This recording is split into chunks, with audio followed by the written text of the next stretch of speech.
नमस्कार दोस्तों, स्वागत है आपका हमारे YouTube चैनल द विश्लेषक में। जैसा कि कल के वीडियो में मैंने आपको बताया था और मैंने कम्युनिटी पोस्ट भी डाला था कि 1932 खतियान और ओबीसी आरक्षण से संबंधित जो भी डाउट्स हैं, जो भी संशय हैं, मैं उसे आज वीडियो बना करके क्लियर करूँगा। उसी संबंध में, उसी विषय से संबंधित ये उस वीडियो का दूसरा कड़ी है। आगे बढ़ने से पहले मैं आप लोगों से रिक्वेस्ट करना चाहूँगा कि कृपया हमारे इस चैनल को सब्सक्राइब करें और इन वीडियोस को अपने दोस्तों के साथ भी शेयर करें ताकि वो भी अवेयर हो पाएँ और बाकी लोगों को भी इसका फ़ायदा मिल पाए और मुझे भी मोटिवेशन मिलता रहे ताकि मैं आगे से आप लोगों के लिए ऐसे और वीडियोस बना सकूं। तो चलिए इस वीडियो में आगे बढ़ते हैं। उससे पहले मैं एक डिस्क्लेमर देना चाहूँगा कि मैं भी इसी झारखंड की मिट्टी का रहने वाला हूँ और मेरा जन्म भी झारखंड की मिट्टी पे ही हुआ है। और रही बात 1932 के खतियान की, तो मेरे पास भी 1932 का खतियान उपलब्ध है।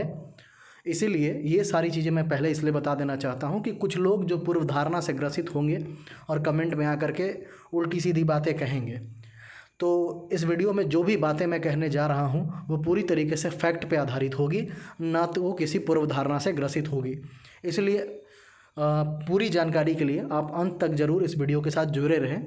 जैसा कि मैंने कल के वीडियो में देखा कि कुछ लोग वीडियो पूरी तरीके से नहीं देखते हैं, इसीलिए कन्फ्यूज़न में रहते हैं और फिर बाद में कमेंट करते हैं। आप पूरा वीडियो देखिए, पूरा विश्लेषण देखिए, आपका सारा कन्फ्यूज़न इस वीडियो में दूर हो जाएगा।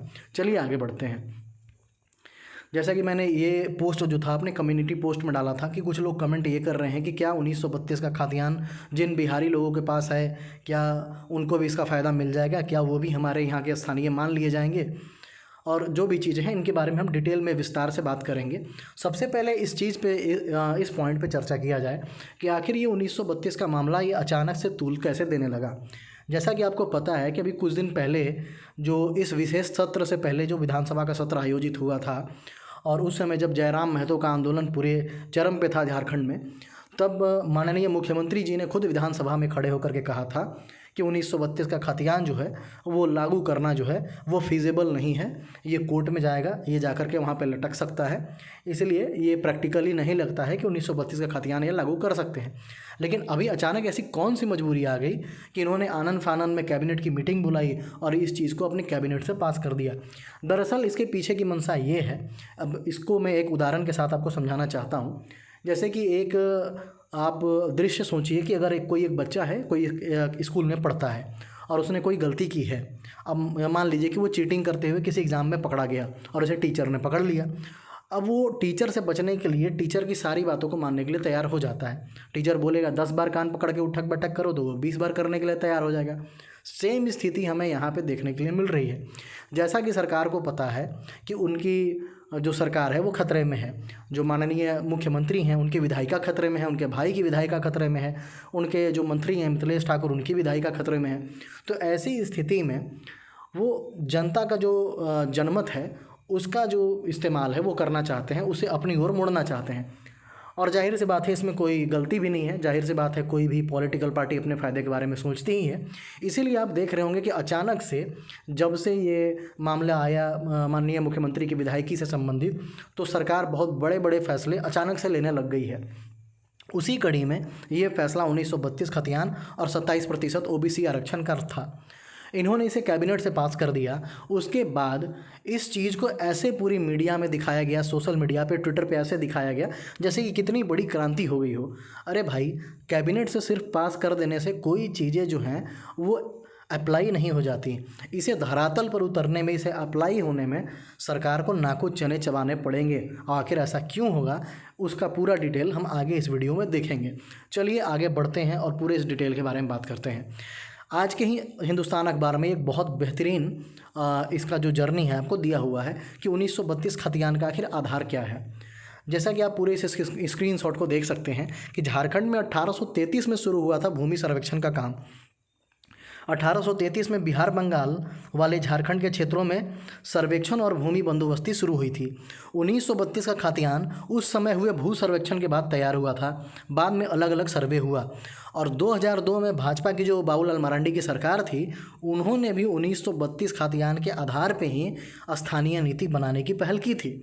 लेकिन किन वजहों से वो चीज़ें फेलियर हो गई, आखिर हाई कोर्ट ने किन वजहों से उन चीज़ों पर रोक लगाया, उसके बारे में आगे बात करेंगे। लेकिन अगर हम इनकी जटिलताओं के बारे में बात करें तो सबसे पहले आप देखिए दक्षिणी छोटा नागपुर के बारे में यहाँ पे दिख रहा है कि 1927 से 1935 तक इन 5 जिलों में पहला रिविजनल सर्वे हुआ। यानी कि 1935 तक तो यहाँ पे दक्षिणी छोटा नागपुर में रिविजनल सर्वे हुआ।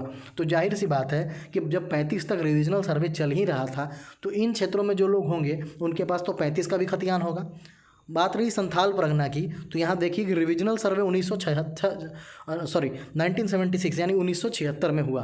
तो जाहिर सी बात है यहाँ पे भी आप लोगों को 1932 का खतियान लोगों के पास नहीं मिलेगा। और जो आपको पता है एसपीटी एक्ट है, संथाल परगना टेनेंसी एक्ट, उसके तहत भी जो सर्वे हुआ वो 1949 में कंप्लीट हुआ।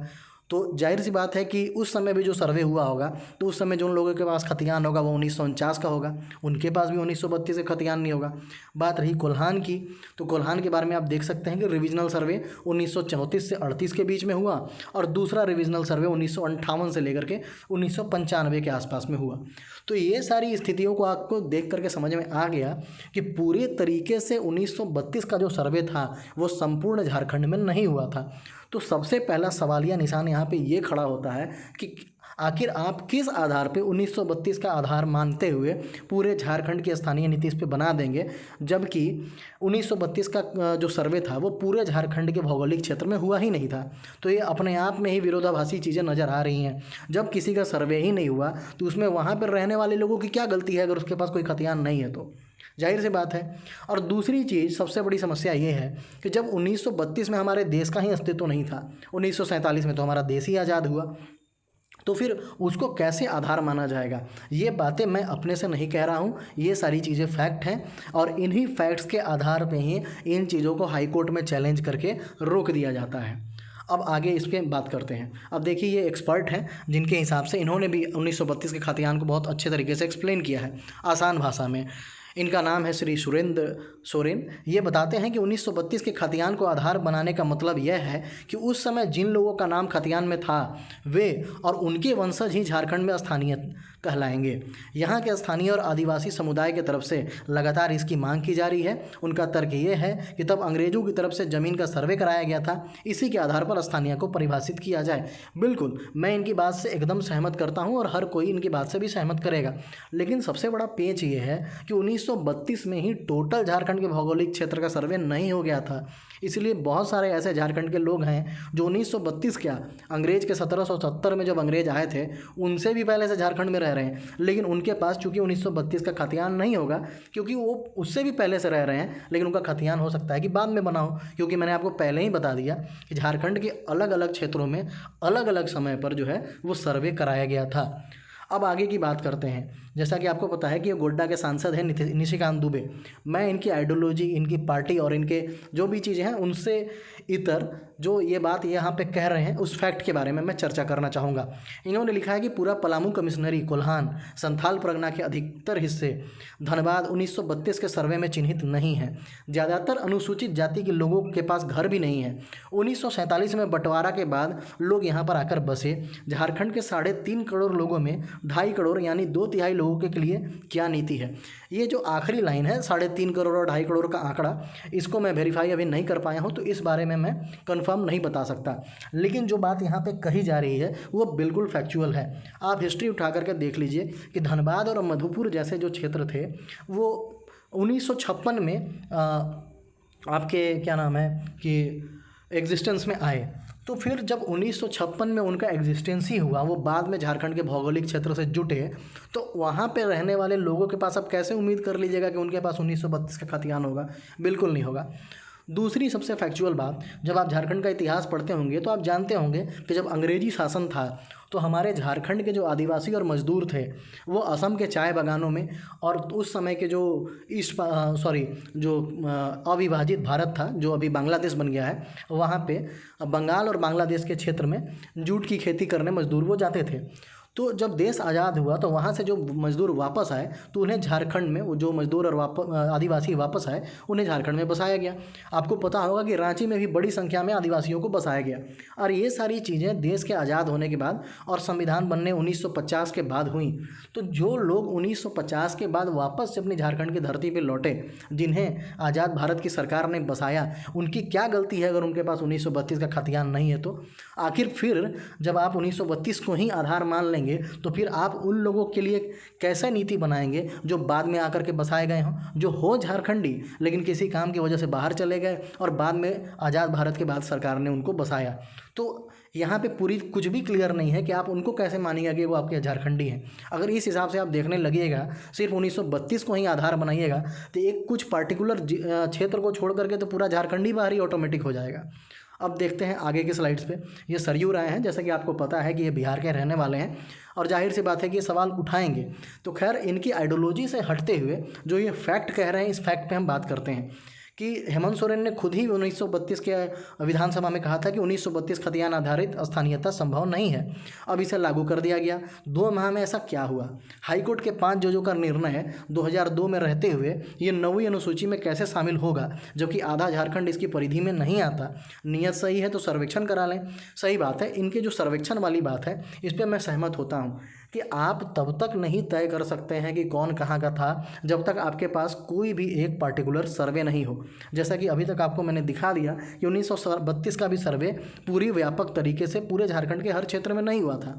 और दूसरी चीज़ कि जब 2002 में बाबूलाल मरांडी की सरकार ने इसको लागू करने का सोचा, तब जैसा कि आपको पता है कि उस समय राज्य में हिंसा भड़की, लगभग 1 दर्जन लोगों की मृत्यु हुई और 5 जजों की जो हाईकोर्ट की बेंच थी उसने इसे खारिज कर दिया। उन्होंने ये सारे तर्क रखे कि जो बाद में आकर के यहाँ बसाए गए हैं उन लोगों का क्या, उनके पास तो 32 का खतियान भी नहीं है। तो इन सारी चीज़ों की वजह से संशय बना हुआ है कि आखिरकार जो सरकार अभी सबके सामने ये प्रदर्शित कर रही है कि उन्होंने बहुत बड़ा ऐतिहासिक निर्णय ले लिया 1932 का खतियान लागू करते हुए, वो क्या प्रैक्टिकली पॉसिबल है? जी नहीं, बिल्कुल नहीं दिख रहा है। क्योंकि जाहिर सी बात है, अगर आप इसे ज़बरदस्ती पार्लियामेंट से, लेजिस्लेचर से अगर पास भी करा लेते हैं तो जाहिर सी बात है कि एक पक्ष अगर कोर्ट में चला जाएगा तो पुराने डिसीजन को लेते हुए इस चीज़ को रिजेक्ट कर दिया जाएगा। अब आगे बढ़ते हैं। ये देखिए, आज के पेपर के कटिंग में, आज के ही पेपर में आपको ये सारी चीज़ें देखने के लिए मिलेंगी कि अगर 1932 को ही आधार मान लिया जाएगा तो धोनी, रघुवर दास समेत बहुत सारे लोग जो हैं वो झारखंड में बाहरी घोषित कर दिए जाएंगे। तो अब आप ही समझिए कि क्या सरकार कोई ऐसा कदम उठाएगी जिसमें इतना कड़ा उसको निर्णय लेना पड़े, जो झारखंड को लोग धोनी के नाम से अभी जान रहे हैं उनको भी आप बाहर का रास्ता दिखा दें? क्या ऐसे होगा? जी नहीं। अब देखिए, जो बातें मैं आपको कह रहा हूँ कि 2002 में किस प्रकार से इसको हटा दिया गया था, उसके बारे में भी पेपर में बहुत अच्छा डिटेल दिया हुआ है। आप वीडियो रोक करके इसे जूम करके देख सकते हैं, जहाँ पे साफ तौर पे लिखा हुआ है कि 2003 में ही हाईकोर्ट ने इसे असंवैधानिक करार दे दिया है। हाईकोर्ट की 5 जजों की बेंच संवैधानिक पीठ ने कहा था कि सरकार की यह नीति आम लोगों के हित में नहीं है। इस नीति से वैसे लोग स्थानीय होने के दायरे से बाहर हो जाएंगे जिन्होंने, ये पॉइंट पे ध्यान दीजिएगा, जिन्होंने देश के विभाजन के बाद रांची में बसाया गया था। ऐसे लोग लंबे समय से झारखंड में रह रहे हैं और उन्हें स्थानीय के दायरे से बाहर किया जाना उनके साथ भेदभावपूर्ण होगा।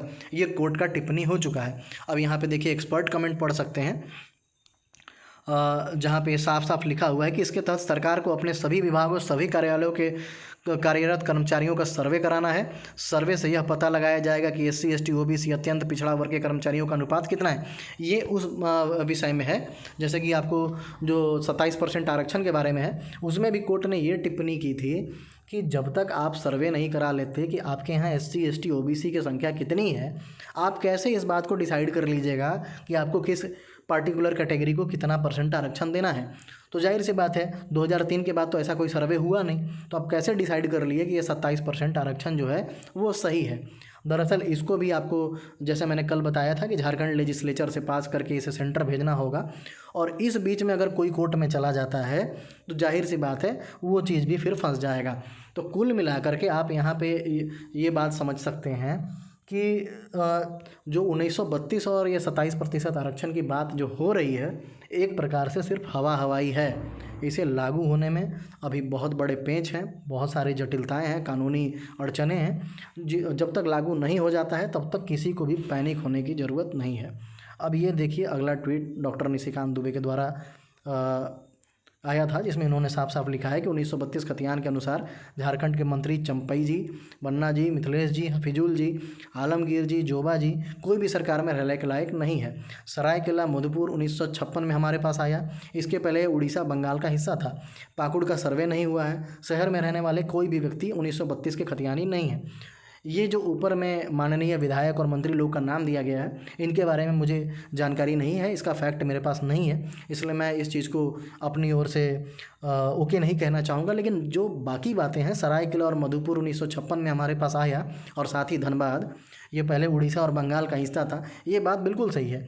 जो चीज़ें भारत की आज़ादी के बाद जब स्टेट रीऑर्गेनाइजेशन कमीशन लाया गया, उसके बाद स्टेट के अलग अलग स्टेट के कुछ हिस्सों को मिला करके बड़ा बड़ा स्टेट्स बनाए गए, कुछ टेरिटरी दूसरे को दी गई, कुछ टेरिटरी दूसरे से ली गई।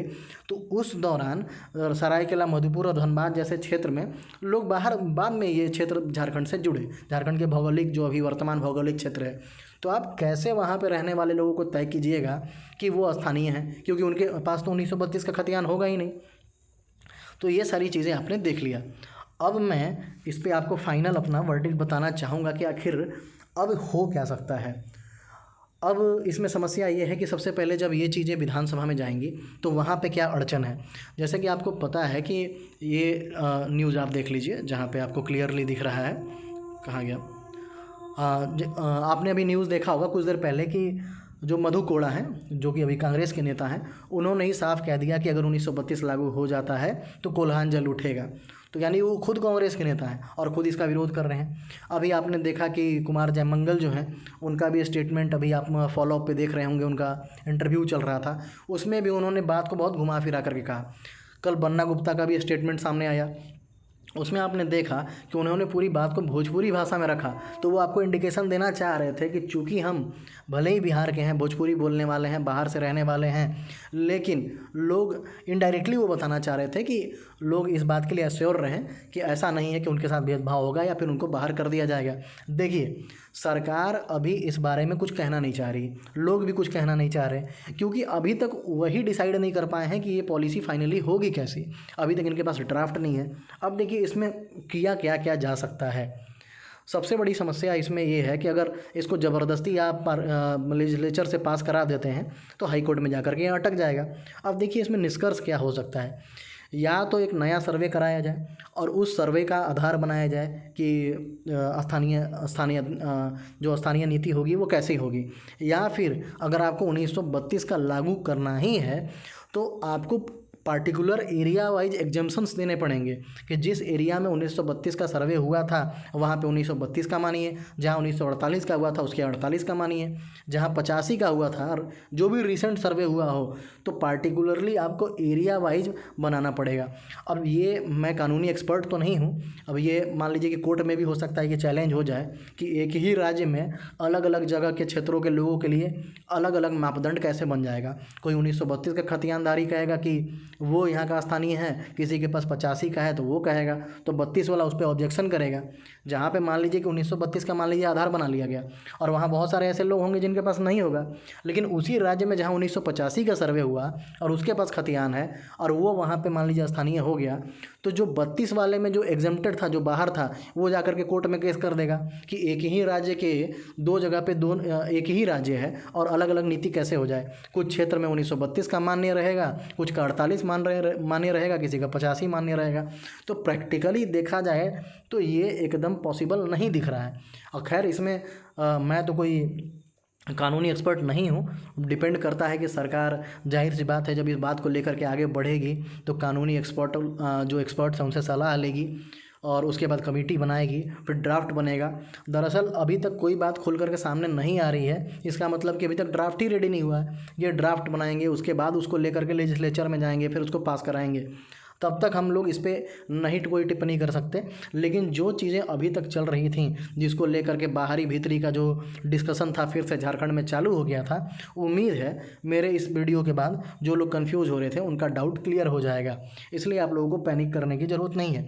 अब सवाल ये उठता है कि 2000 में सिर्फ हमारा झारखंड ही तो अलग नहीं हुआ था, झारखंड के साथ छत्तीसगढ़ और उत्तराखंड भी नए नए राज्य बने थे। तो अब आपके दिमाग में आएगा कि उन राज्यों में कैसी स्थानीय नीति है। तो आप देख सकते हैं, ये प्रभात खबर का आर्टिकल है कि इन राज्यों में इस तरह बनाया गया है नियम। अलग राज्य बनने के कई वर्ष बाद इन राज्यों ने स्थानीयता की परिभाषा तय की। इन राज्यों ने एक मानक तय किया। उत्तराखंड ने यह तय किया कि 15 साल तक राज्य में निवासी करने वाले लोगों को स्थानीयता के दायरे में रखा जाएगा।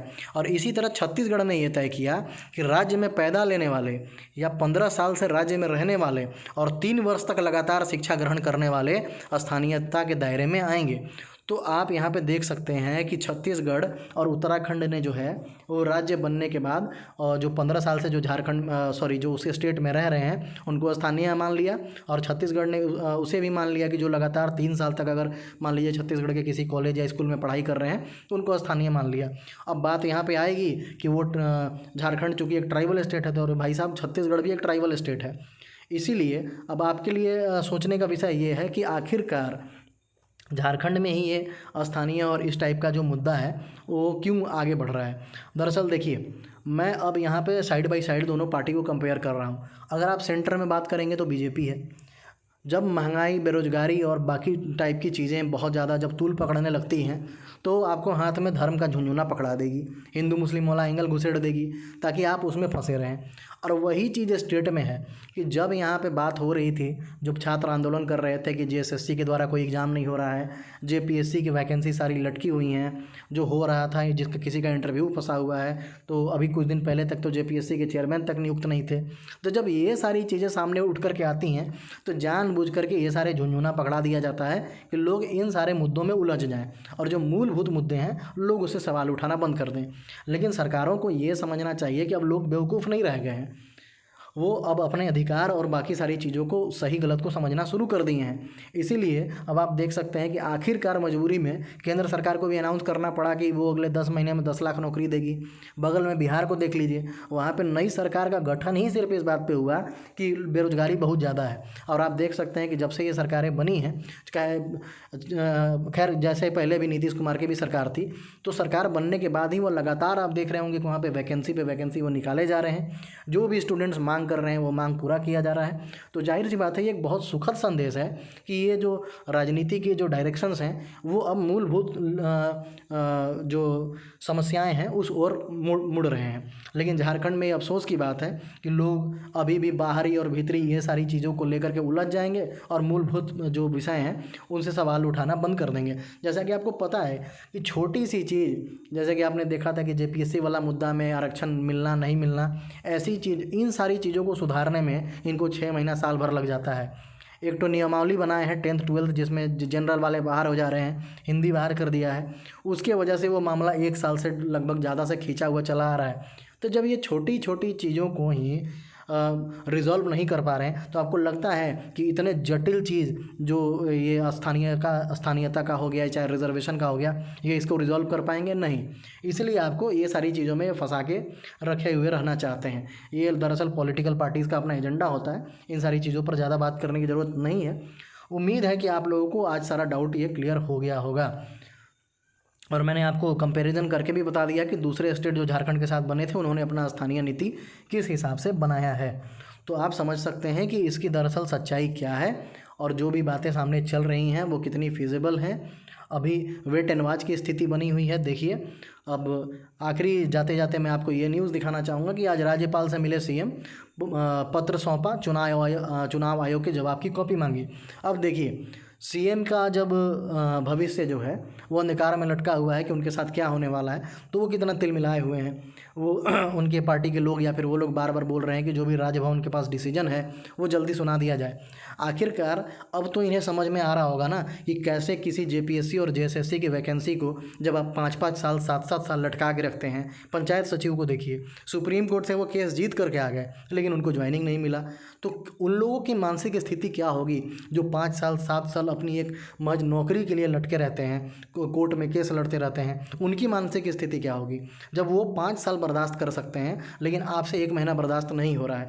तो वही चीज़ है ना, जब अपने ऊपर पड़ता है तब लोग तिलमिलाने लगते हैं और जब दूसरों का कष्ट होता है तो वो चीज़ें समझ में नहीं आती हैं।